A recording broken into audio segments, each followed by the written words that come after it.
Hey, do you remember what year it was when you first asked me, when you first expressed interest in training under me? Yeah, I think it was 09. Because that video, we made a video that same lesson. No, way before that. When Ross brought his laptop up on the top balcony, and I brought a disc that showed video of me and Tim doing a demo. Oh yeah. Yeah, and then you went ahead. That was like back in like fucking 2000. That was a while ago. 2001, I think. Hell yeah, that was a long time ago. So, Awesome. so I basically kept you hanging for about 8 years until I decided to accept you as a student.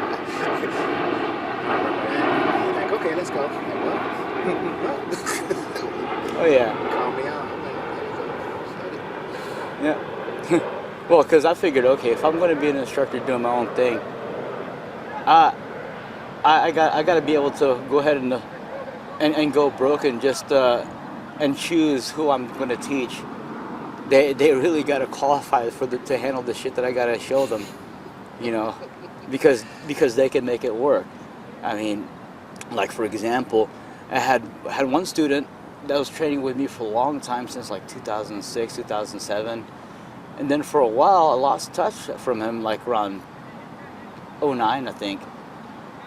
And then that was around the time when I was getting these strange visions, like about thinking about me, you know, being in prison for something, you know, going to jail, and I had all these visions of finding myself kicking people's asses, letting people know I'm not taking no one's shit, and they're all, you know, kind of like afraid of me and respecting me, you know. And I didn't really think nothing of it, but it wasn't really bothering me, and it wasn't really something that I had a premonition as me, you know, being in that situation.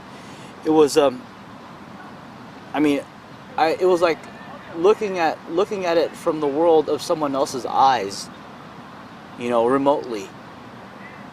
And this was going on for a long while. I mean, about a year, a little more than that. This was around the time of the China era. Anyway, so that was also another issue too, where that subject came up too, which could have led to a potential, you know, and those other stories that linked in there. But that's the point.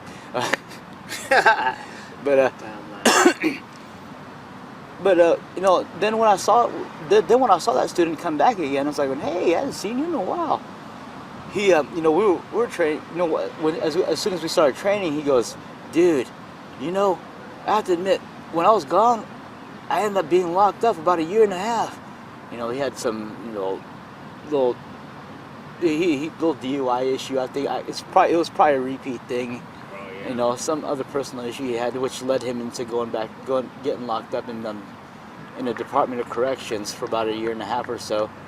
And then he has to go to court every month or probation and all that shit. Yeah. And I think he's gonna be up soon. I mean, he's gonna be due soon, finally.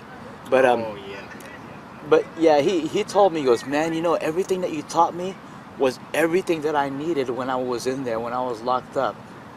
I mean, everything that I learned from you, it was perfect. You know, basically. I mean, he was saying something like that, just like that. And he said that he even got away with, you know, actually even being verbally cocky one time, where he goes, I think it was because something I said one time where, you know, I made sure everybody was here. He's like, man, if somebody comes around me in life, they're gonna have a really bad day. And you know, nobody was really messing with me then. Hell, I even started boxing too. You know. Oh yeah. He was out fronting guys bigger than him, 4 times his size. You know. His ego. Oh yeah. Yeah, he had some Kali in his life. Ego plus some Kali, boy. That's a hell of a thing, man, on the street. Oh yeah, and this guy was devoted. He was disciplined. He was loyal to the craft, and he practiced, and he reaped the reward off of it. You know, while he was, you know, in that hell for a while. Oh yeah. You know, but he manned his way through it. You know, just like a straight alpha male. You know, doing his thing. He's a good fighter too. Huh? Mm-hmm. Oh yeah, he needs to come back to the gathering some more. Oh hell yeah.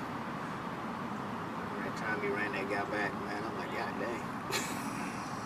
Oh yeah, I saw that. Chased him for about 50 feet. And the guy was trying to. Hold on, let me explain something to you. Yeah, the guy was trying to lecture him on it. He goes, "You don't do it." He was trying to hit him. He's like, "You don't do it." Yeah, I remember that. I was like, oh, what the shit. hell? I was like, oh crap. Whew. But hey, that's how I train them. You know? That was funny, man. I can't soften up this stuff. This is classic warrior shit. I mean, for fighting.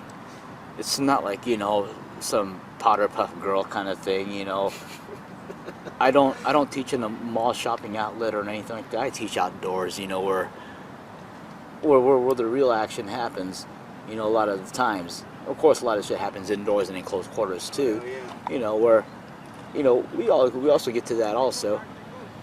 But being outside, I mean, hell, the energy is raw and it's natural. It's outside. It's cool. Even with all these clouds, maybe a chemtrail in the bed or two. Who knows? But so far we're still alive. For the current moment, so it's about as clean an environment as you're gonna get in Houston, Texas, man. Shit. Yep. It's a little strip of land. Some good energy here.